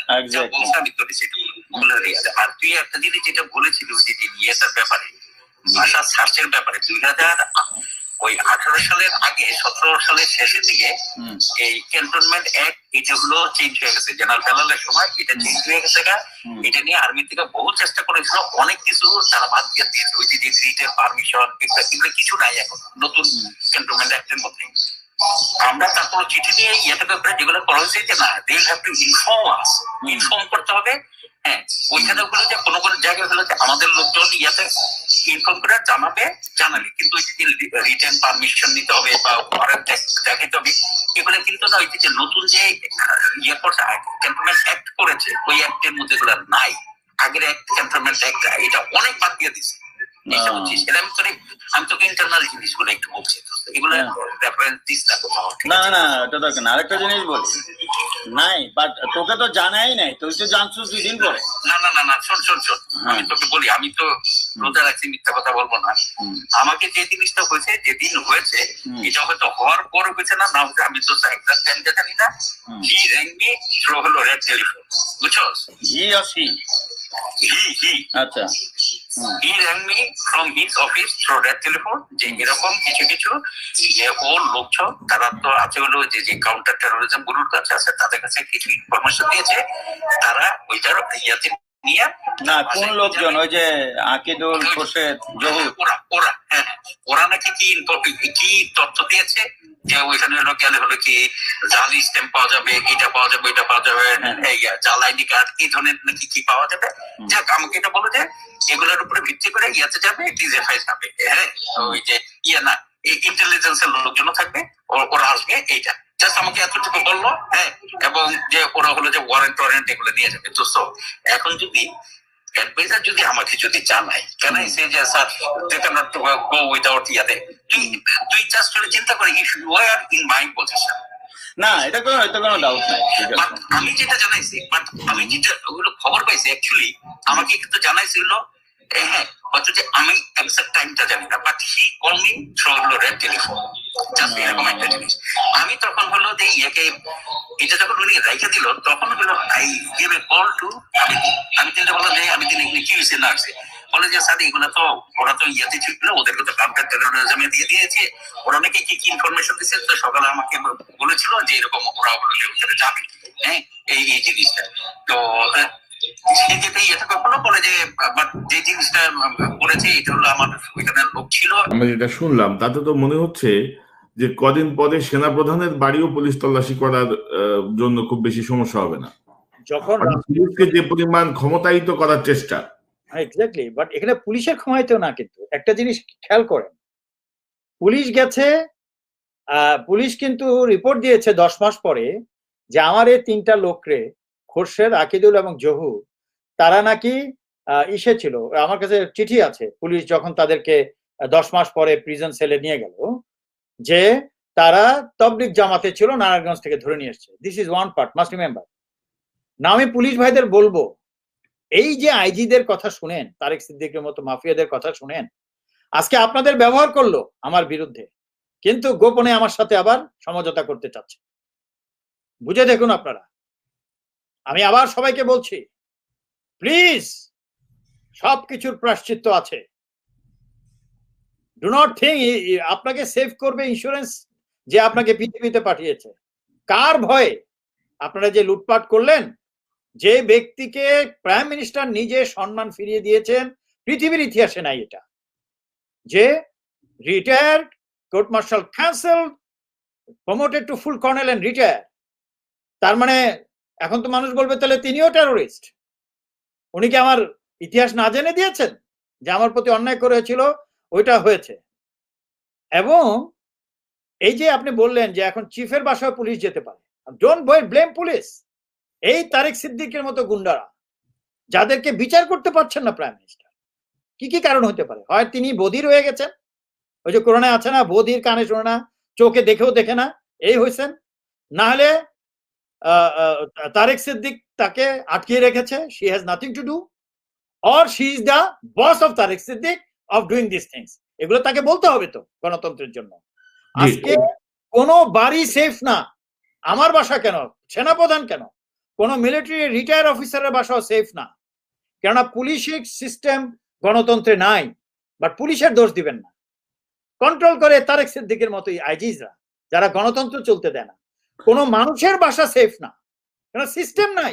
জি, কর্নেল শহীদ, আমার অবজারভেশনটা অন্য জায়গায়। আমার অবজারভেশনটা হচ্ছে ধরেন আর্মির যে সুপ্রিমেসি ছিল, সেই জায়গাটায় আর্মিকে একটু হেয় প্রতিপন্ন করার চেষ্টা চলছে। অর্থাৎ ক্যান্টনমেন্টের মতো এলাকায় পুলিশ যাবে, তাদের তেমন কিছু লাগবে না, আর্মি হেডকোয়ার্টার জানবে না, তাদের কোনো লোক উপস্থিত থাকবে না, তারা এসে তাদের মতো করে কাজ করতে পারবে। অর্থাৎ পুলিশকে একটু মোর মানে ক্ষমতায়িত করার চেষ্টা মনে হচ্ছে আর কি। আপনার এই না, এটা কিন্তু ভায়োলেশন অফ দি ল। ও তো বলতেও পারেনি, ও বলবে কোত্থেকে? ও তো ধান্দায় আছে কাকে কত টাকা হাজারের কাজ দিবে না দিবে। নিজেও তো বললো নিজের ভাগনাকে কাজ দিয়েছে। এটা কি দুর্নীতি নাকি? আপনি দেখেন টাকা পয়সা ভাগ হয়, আরে সরকারি টাকা, এগুলো তো টেন্ডারের মাধ্যমে হবে, সে ভাগ করবে কেন?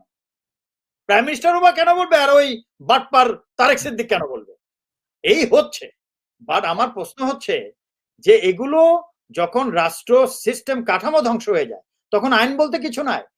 ক্যান্টনমেন্ট অ্যাক্ট আছে। এই যে পিএনজি শুনেন আপনি, পিএনজি দেয় যে মানুষ, পিএনজি দেওয়ার কোনো অধিকার নাই কিন্তু সেনাবাহিনীর কোনো আইনে নাই। আমার রিসার্চে বেরিয়ে আসছে। কেননা personal non গ্রাটা is a diplomatic term, এক দেশ থেকে আরেক দেশে মানুষকে যেতে। আর আমার যদি পিএনজি, যে আইকিবি দিয়েছিল আমাকে পিএনজি, কি বলে জানেন? যে আমি পিএইচডি করছি military intervention and it's effects on the Democratic process of Bangladesh. এটা আমার টপিক। ওই চিঠিটা পাঠাবো, এটা জানাতে হবে জাতিকে। এবং সে লিখছে যে আর্মিকে নিয়ে আমি গবেষণা করছি গণতন্ত্রের জন্য, I am the future threat of the nation. আমি যদি ক্যান্টনমেন্টে না ঢুকতে পারি, তাহলে তো আমাকে প্রাইম মিনিস্টার জেলে ঢুকানো উচিত। ক্যান্টনমেন্ট যদি আমার দ্বারা সেফ না হয়, the safest place of a country আমার পিএনজি করে রাখে, তাহলে তো I am not safe to the civilian life also. I should be put into prison. অধিকার কে দিয়েছে আর্মিকে? এটা মার্শাল ল সিস্টেম। প্রাইম মিনিস্টাররাও তো পাওয়ারে যাওয়ার পরে একদম থাক্কুম থুক্কুম করে হাঁটে আর মনে করে যে সবকিছুর মালিক তারা। তারা তো দেখে না যে এখনো আর্মি বুকে মার্শাল কথাটা আছে। কোন ডেমোক্রেসিতে এসব আছে? সবাই ব্যস্ত থাকে অন্য কাজে। এগুলোর পরিণতি খুবই খারাপ এবং হবে। কেননা 18 কোটি মানুষের জীবন এই 2-4টা গুন্ডা বদমাশ ধ্বংস করতে পারে না। আজিজ এখন নিজেকে অসহায় দেখা যাচ্ছে ঠিকই, এরকম প্রত্যেকটা ডিপার্টমেন্টের হেডরা অসহায়, জাস্ট বিকজ অফ গুন্ডাতন্ত্র, যেটা স্বাধীনতার পর থেকে শুরু হয়েছে। ওটা আবার রিসার্চের বিষয়। ওটা well if I can cover in due course of time or my book will be out, যদি বেঁচে থাকি। কেননা এখন তো আমি প্রাইম মিনিস্টারকে গত 2 বছর ধরে বলেছি যে আপনাকে আমি এখনো মাননীয় বলছি, কারণ আপনার 3 মিটারের মধ্যে হলো তারেক সিদ্দিক বসে, আপনার আত্মীয় প্লাস আপনার শক্তিশালী উপদেষ্টা, তার বিচার করুন। না হয় আমি কিন্তু আপনাকে আর মাননীয় বলবো না। 2 years গন, বিচার পাবো না কেন? কোটি কোটি টাকা ট্যাক্স দিয়েছি, ট্যাক্স ফাইল দেখুন। This is the condition. আপনি একটা তারেক সিদ্দিকের মতো গুন্ডাকে বিচার করতে পারেন না। আপনারা বলেন যে স্বাধীনতার স্পিরিট, কিসের স্পিরিট? ও তো মুক্তিযুদ্ধই করেনি, ও তো ঢাকাতে ছিল। আমার বড় ভাই মুক্তিযুদ্ধ 70 ইয়ার্স ওল্ড, তাকে ধরে নিয়ে গেছে যাতে করে আমি সমঝোতা করি, টর্চার করেছে 10 দিন মুক্তিযোদ্ধাকে। আপনি মুক্তিযোদ্ধার স্পিরিটের কথা বলেন, খেলা পেয়েছেন। শহীদ ভাই, আমরা আজকের মতো আমরা শেষ দিকে আমরা ছোট ছোট দুটা ক্লিপ শুনবো।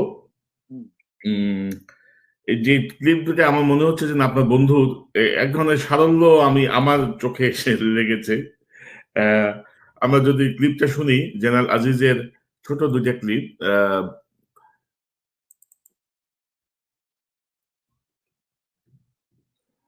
তুমি ইলেকশনের আগে ইয়াতে ছিল, এখন তোমার এই যে ডিজিএফআই, এনএসআই, ওদের সাথে তোমার ইয়াতে নাই, সব চিফ সাথে ওদের সাথে মানে ভালো সম্পর্ক রাখা। আমি বলছি স্যার এক্সকিউজ মি স্যার, আল্লাহ স্যার সেনাপ্রধান বানাইছে স্যার, আমি যদি কালকে রিটায়ারও করি sir, I will retire as a chief.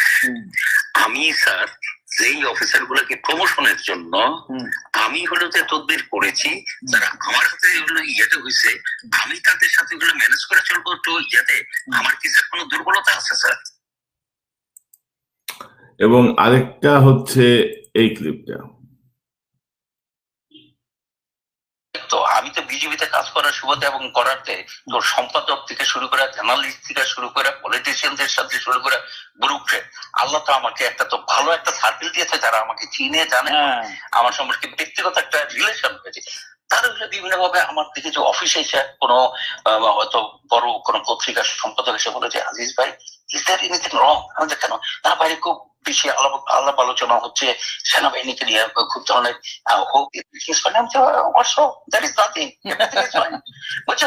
তারপরে এরকম এইসব বলতেছে, ওই পলিটিশিয়ানরা বলতেছে, এই বলতেছে, ইভেন দু একটা মানে অন্য জায়গা থেকে একজনে এসে এরকম আমাকে এইসব ইয়েটা বললো যে I fail from the sky, এমন যে ভাই কি বলতেছে কি আছে, মানে যে আমি নিয়ে নিচ্ছি ক্ষমতা, মানে মিলিটারি কু, শোনোস না নিয়ে ভাই আপনি নিলেও দিন ফিরিয়ে দিয়ে না। আমি যে হঠাৎ টকিং ফর গডস সেক। তো আপনার কি মনে হয় আপনার বন্ধুর কি ক্ষমতা নিবে? না, প্রথম কথা হলো যে অসহায়তার কথা তো আপনি বলেছেন। অসহায়তার কারণ হচ্ছে হলো রাষ্ট্রে যখন গণতন্ত্র থাকে না, জনগণের গণতন্ত্র থাকে না, জনগণের কাছে কোনো জবাবদিহি করতে হয় না। এখন সে বাংলাদেশে মিলিটারি কু আর সম্ভব না, highly Democratic country Bangladesh, but কু হবে। কি কু? জনগণের কু। গণ অভ্যুত্থান ভেসে যাবে দেশ, বেশি দেরি না।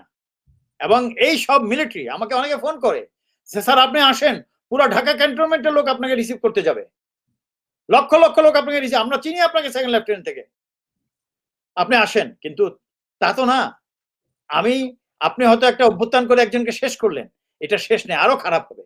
মিলিটারি রুল কখনো ভালো হতে পারে না পৃথিবীতে, ইতিহাস দেখুন আপনি। তবে কর্নেল শহীদ বললো যে একটা হি শুড নট অ্যালাউ সাংবাদিকরা এই ধরনের কথা বলবে চিফের অফিসে এসে। এটাও মানে কি বলবো, কি হয়ে গেছে আই ডোন্ট নো।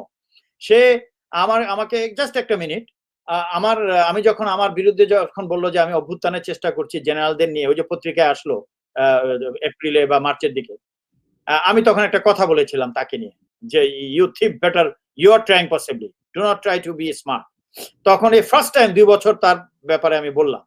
সে তখন আমার যে কোর্সমেট গুলো আছে, সে মনে করে আমি তো কোর্সমেটদের সাথে খুব ইন্টিমেট, কোর্সমেটরা যদি কিছু লেখে আমার বিরুদ্ধে, তা আমাদের একটা গ্রুপ নেট আছে, কি বলে ওটাকে, ভাইবারে, আমি ওটা থেকে বের হয়ে গেছি 2 বছর আগে। ওখানে সবাই আমার এগেইনস্টে কমেন্ট দিল কোর্সমেটরা।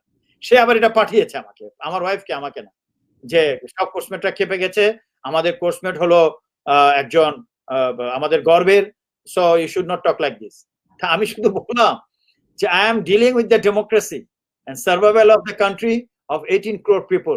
তোরা কোর্সমেটরা কি বললি, একতলে আমার পক্ষে ছিলি, ওই তোদেরকে তো 2টা দিলেই অন্যদিকে চলে যাস। আমি 2-1 জনের কথা বলছি। এখন সে কোর্সমেটদের আমি অনেক আবার ফোন করেছে, দোস্ত আমাদের এটা লিখতে হয়েছে, উই আর ফোর্স, অনেক কিছু লিখেছে।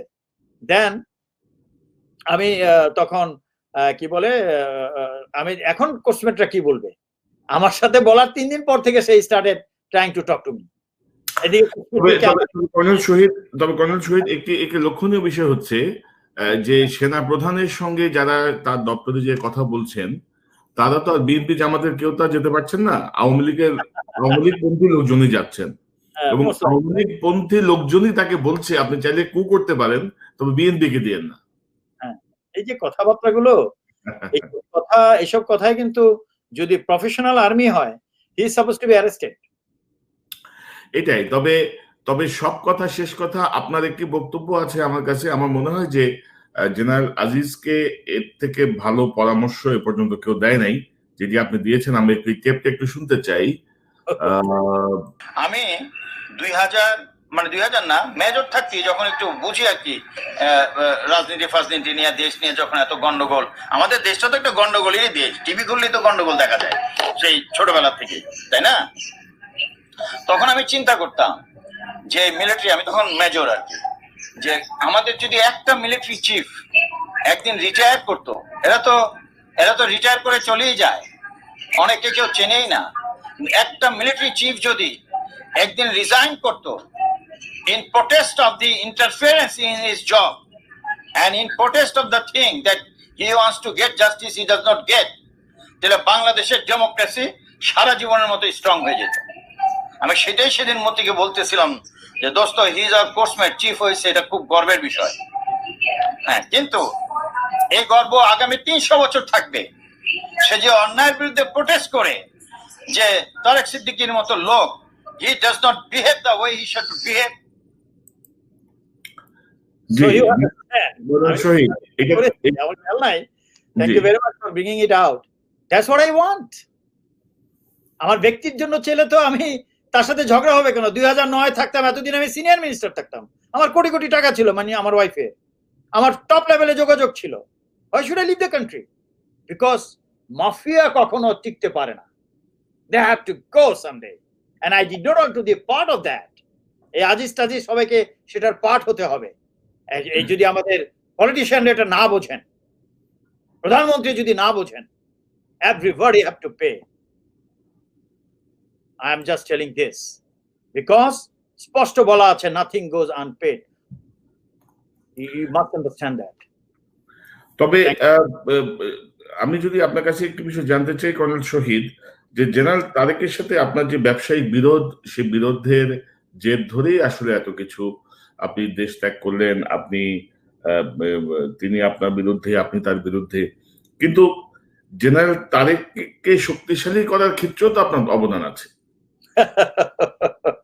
একটা সময় কিন্তু আপনি শক্তিশালী করেছেন।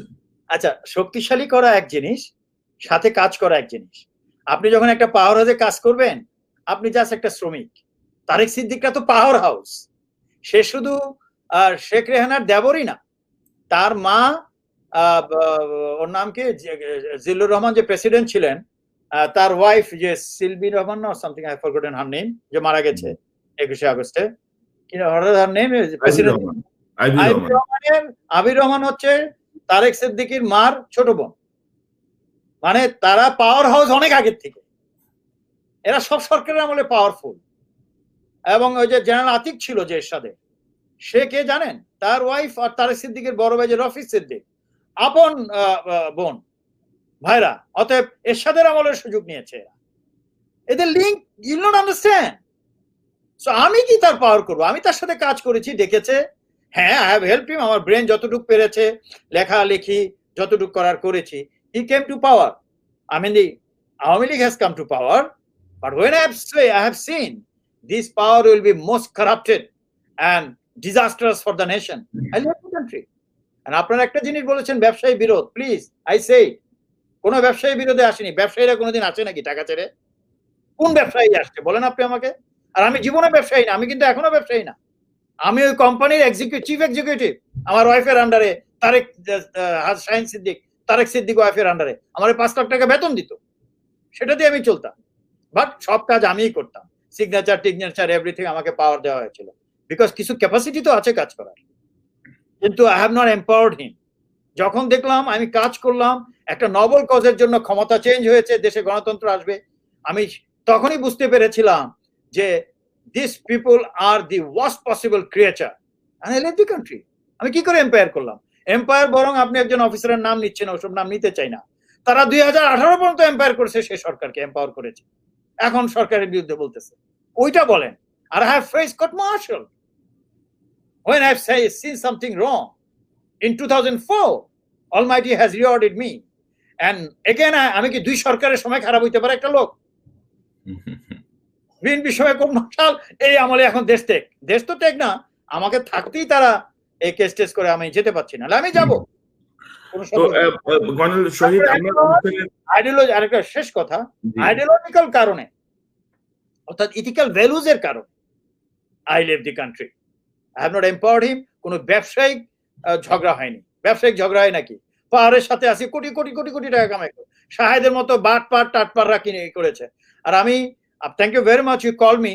আমি কিন্তু মিডিয়াতে আমাকে অনেকেই ডাকে, আমি মিডিয়াম্যান হতে চাই না, বিকজ এই মিডিয়াম্যান এখন ঘৃণিত হয়ে গেছে। এই যে শাহেদকে মিডিয়াম্যান করেছে কারা আপনারা জানেন, আমি নাম বলতে চাই না। সেই শাহেদ কি বলেন? কাজ করতে হবে, জনগণকে পৌঁছাতে হবে, রাস্তায় নামতে হবে।